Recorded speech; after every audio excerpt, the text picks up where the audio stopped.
দিকে নজর রাখতেই হচ্ছে কেন্দ্রের বঞ্চনার বিরুদ্ধে এবং বকেয়া টাকা আদায়ের জন্য শুক্রবার থেকে রেড রোডে 48 ঘন্টার জন্য ধর্নায় বসেছেন মমতা বন্দ্যোপাধ্যায়। শনিবার পর্যন্ত তার ধর্না চলবে। রেড রোডে আম্বেদকর মূর্তির পাদদেশে ধর্না শুরু করেছেন তিনি, চলবে ঠিক শনিবার রাত পর্যন্ত। কিন্তু তারপরও চলবে বকেয়া বঞ্চনার বিরুদ্ধে প্রতিবাদ। আর শুক্রবার এই মঞ্চ থেকেই আগামী 10 দিনের কর্মসূচি ঠিক করে দিলেন মমতা বন্দ্যোপাধ্যায়। শনিবার দলের সাংসদদেরও এই ধর্না মঞ্চে যোগ দেওয়ার কথা বলেন মমতা, এবং এই মঞ্চ থেকেই বিজেপি এবং সিপিএমকে নিয়ে ঠিক কি বলেছেন মমতা বন্দ্যোপাধ্যায়, শুনুন। বারবার বাংলাকে যে বঞ্চনা, সিপিএম আমলেও আমরা দেখেছি, রোজ মিছিল আর মিটিং করতো বাংলাকে বঞ্চনা, কিন্তু সব টাকা নিয়ে আসতো। কারণ আমি নিজে তার সাক্ষী। আমাকে লুকিয়ে একদিন যশবন্ত সিং বলে ফেলেছিলেন, ওভারড্রাফট চলছে, আমি তোমার গভর্নমেন্টের অর্থমন্ত্রী এসেছিল বামফ্রন্টের, আমি টাকাটা দিলাম। সেই জন্য সিপিএম কখনো বিজেপির বিরোধিতা করতো না, করতে পারতো না। আর আজও সেই সিপিএম বিজেপিকে জেতাতে চায়, বিজেপিকে জেতাতে চায়। সবচেয়ে বড় বন্ধু হয়ে গেছে বিজেপি। পঞ্চায়েত থেকে হিসেব করে বিধানসভা লোকসভা দেখে নিন। আমাদের প্রতিনিধি তুলিকা এই মুহূর্তে আমাদের সঙ্গে সরাসরি রয়েছে। তুলিকা, আজকে ঠিক রাত পর্যন্ত মমতা বন্দ্যোপাধ্যায়ের এই ধর্ণা কর্মসূচি, এবং এই ধর্ণা কর্মসূচি থেকে কিন্তু তিনি কেন্দ্রের বঞ্চনার বিরুদ্ধে একাধিক লাগাতার তোপ দাগছেন।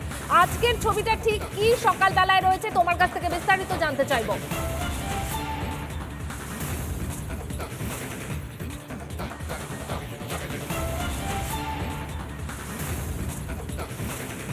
এবং এই আম্বেদকর মূর্তির পাদদেশে আমি ঠিক ছবিটা দেখানোর চেষ্টা করব।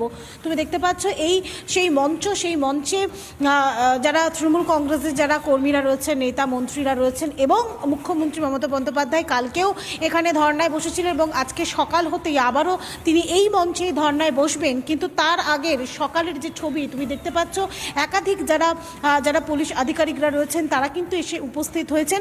তার কারণ তারা গোটা যে পরিক্রমা, অর্থাৎ গোটা জায়গাটা একবার ঘুরে নিচ্ছেন, যে সমস্ত রকম প্রস্তুতি বা সমস্ত রকম নিরাপত্তা বেষ্টনী, সেই নিরাপত্তা বেষ্টনী ঠিক রয়েছে কিনা। এবং আজকে গতকালও আমরা দেখেছিলাম যে কার্যত কংগ্রেসকে তোপ দেখেছেন, রাহুল গান্ধীকে তোপ দেখেছেন, এবং এই যে কেন্দ্র যে বঞ্চনা করছেন 100 দিনের কাজ থেকে শুরু করে আবাস যোজনার ক্ষেত্রে যে বঞ্চনা করছেন, এবং আজকেও এই আবাস যোজনায় যারা বঞ্চিত যারা রয়েছেন তাদেরকে নিয়ে আসার কথা বলা হয়েছে। তাদের যে জনপ্রতিনিধিরা রয়েছেন তাদেরকে বলা হয়েছে নিয়ে আসার জন্য। আমি একটু সেই ছবিটা আরো একবার দেখানোর কথা বলবো। তুমি দেখতে পাচ্ছ এই সেই মঞ্চ, যেই মঞ্চে ইতিমধ্যেই ছিলেন গতকাল মুখ্যমন্ত্রী মমতা বন্দ্যোপাধ্যায় সহ তার যারা দলের যারা কর্মীরা রয়েছেন তারা ছিলেন।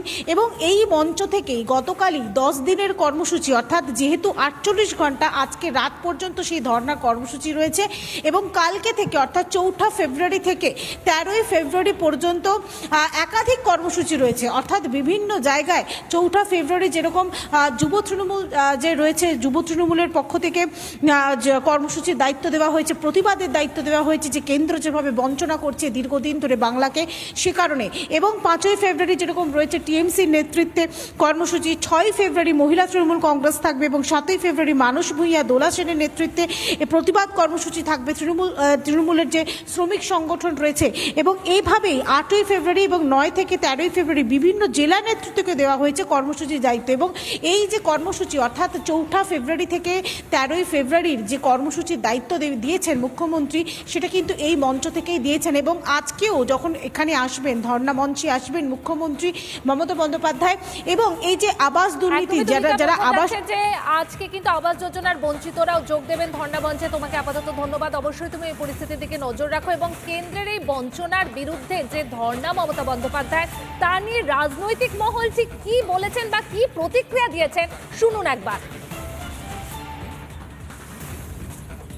বঞ্চনার অভিযোগ করছেন বঞ্চিতদের ভুল বোঝানো। যাদের টাকা মেরেছেন, যাদের টাকা আজকে আটকেছে, তাদের কাছে তো একটা এক্সপ্লেনেশন, একটা ব্যাখ্যা চাই যে কেন এটা হলো।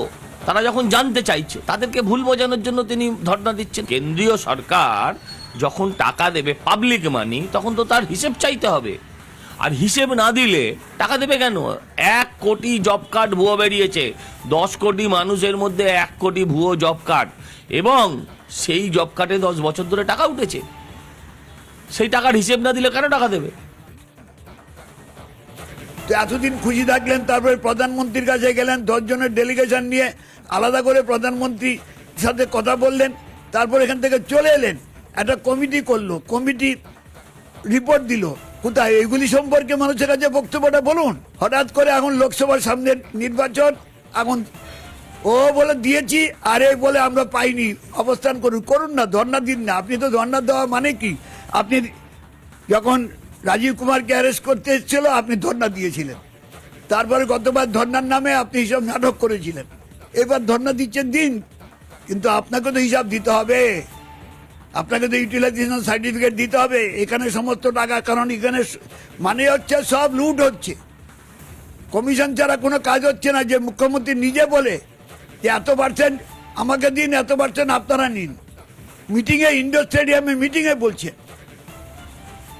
ভোট আসলেই এইসব সস্তার রাজনীতি না করে মুখ্যমন্ত্রীকে বলবো আপনি প্রধানমন্ত্রী দপ্তরের সামনে গিয়ে ধর্ণা দিন, মুখ্যমন্ত্রীকে বলবো আপনি আইন আদালত করুন, আপনি একটা শ্বেতপত্র প্রকাশ করুন কোথায় কোথায় দুর্নীতি হয়েছে। শুধু দুর্নীতি, শুধু আপনাকে মানে ভোট আসলেই কেন্দ্রীয় বঞ্চনা, কেন্দ্রীয় বঞ্চনা, কেন্দ্রীয় বঞ্চনা, আর কেন্দ্রীয় সরকারই আবার ভোট আসলেই এই সমস্ত টাকা পয়সা বন্ধ করে। 12 বছর ধরে যখন চুরি হয়েছিল তখন কেন চুপ করেছিল কেন্দ্রীয় সরকারের তদন্তকারী দল? মুখ্যমন্ত্রী বঞ্চনার দাবিতে যদি ধর্নায় বসেন, মুখ্যমন্ত্রী বসলেন, কিন্তু যাদেরকে নিয়ে বসছেন, মঞ্চ আলো করে বসছেন, ম্যাক্সিমাম সব লোকজনদের চোর ডাকাত বলে সমাজ জানে, রাজ্যের মানুষ জানে, সবাই জানে। আবার উল্টো দিকে যে সমস্ত গরিব বাড়ির ছেলেমেয়েগুলো বঞ্চিত চাকরি প্রার্থী, চাকরির দাবিতে যারা আন্দোলন করছেন, এমনকি মুখ্যমন্ত্রীর নিজের দপ্তর রাজ্য গ্রুপ ডি তারা যে আন্দোলন করছে মাতঙ্গিনীর মূর্তি, এখানে অন্যান্য অনেক সংগঠন আছে, তাদেরকে পুলিশ দিয়ে জোর জবরদস্তি তো সকালবেলাতেও বসেছিল, তুলে দেওয়া হচ্ছে, এই হচ্ছে।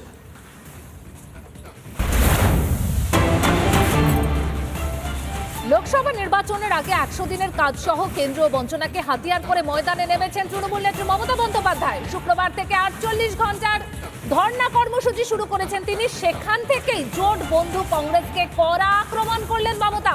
বাংলায় বিভেদের রাজনীতি করছে কংগ্রেস, বিজেপিকে রুখবে তৃণমূলে। ধর্ণা মঞ্চ থেকে ফের কংগ্রেসের বিরুদ্ধে সরব মমতা ব্যানার্জি। শুধু কংগ্রেসকে আক্রমণ করেই থেমে থাকেননি তিনি, রাহুলকে নিয়েও এদিন তিনি তীব্র কটাক্ষ করেছেন।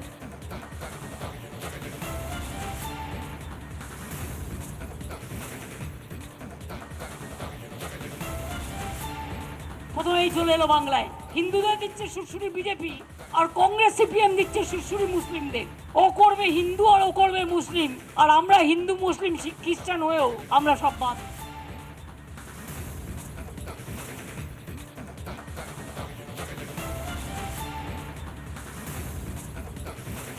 এবং অবশ্যই শুনলেন আপনারা যে মমতা বন্দ্যোপাধ্যায় ঠিক কিভাবে কংগ্রেসের বিরুদ্ধে তোপ দাগলেন, আর ঠিক এই বিষয়টা নিয়ে রাজনৈতিক মহল ঠিক কি প্রতিক্রিয়া দিয়েছেন শুনুন।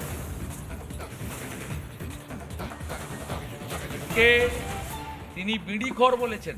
এই রাহুল গান্ধীর বাবা যদি না থাকতো, এই মমতা ব্যানার্জিকে কেউ চিনতো না। এই রাহুল গান্ধীর বাবা স্বর্গত রাজীব গান্ধী এই মমতা ব্যানার্জির একটা লোক তাকে চিনিয়েছে। এ তো বেইমানি রন্ধ্রে রন্ধ্রে। আর যখন ফ্যা করে ঘুরছিল 98 সালে, তখন অটল বিহারী বাজপেয়ী না থাকলে রাস্তায় ঘুরতে হতো। অর্থাৎ স্বাভাবিকভাবে যাদের কাছ থেকে উপকার পেয়েছে তাদেরকে ব্যক্তিগত আক্রমণ করা, কদর্য ভাষায় আক্রমণ করা, মুখে বেলাগাম আক্রমণ করা, এটা ওর ক্যারেক্টারের মধ্যে পড়ে। বাংলায় অধীর চৌধুরীর নেতৃত্বে কংগ্রেস যে পথে চলেছে তার একটাই উত্তর হয়, তারা বিজেপিকে সাহায্য করতে চায়। সেই সাহায্য করতে চাওয়ার কি ফলাফল হতে পারে কংগ্রেস এবং অধীর চৌধুরী বিশেষ করে 2021-এর নির্বাচনে দেখেছেন। ওনার নিজের এলাকা, খাস তালুক বলে পরিচিত বহরমপুর আজ বিজেপির দখলে এবং বাকি 6টা বিধানসভা তৃণমূলের দখলে। কংগ্রেস কোথাও নেই, যে কারণে তাদের যে আলটিরিয়ার মোটিভ সেইটা মানুষ বুঝতে পারেন। সেই কথাটাই তৃণমূল নেত্রী সামনে নিয়ে এসছেন। এটা তৃণমূল কংগ্রেস এবং কংগ্রেসের অভ্যন্তরীণ বিষয়। এই ব্যাপারে আমার মনে হয় না যে ভারতীয় জনতা পার্টির একজন কর্মী হিসাবে কোনো প্রতিক্রিয়া দেওয়ার প্রয়োজন রয়েছে, কারণ তৃতীয়বারের জন্য নরেন্দ্র মোদীর মহাশয়ের নেতৃত্বে দেশে ভারতীয় জনতা পার্টি তার সরকার গড়ে তুলতে চলেছে। আর অন্যান্য যে দল, পশ্চিমবঙ্গের অভ্যন্তরে তৃণমূল কংগ্রেস হোক বা কংগ্রেস হোক, তারা কটা আসনে তাদের জামানত বাজেয়াপ্ত হবে সেটা নিয়ে বরঞ্চ হিসাব কষুক, আর আমরা মাননীয় প্রধানমন্ত্রীর গত 10 বছরের কাজের সাফল্যের খতিয়ান মানুষের কাছে তুলে ধরতে চাই।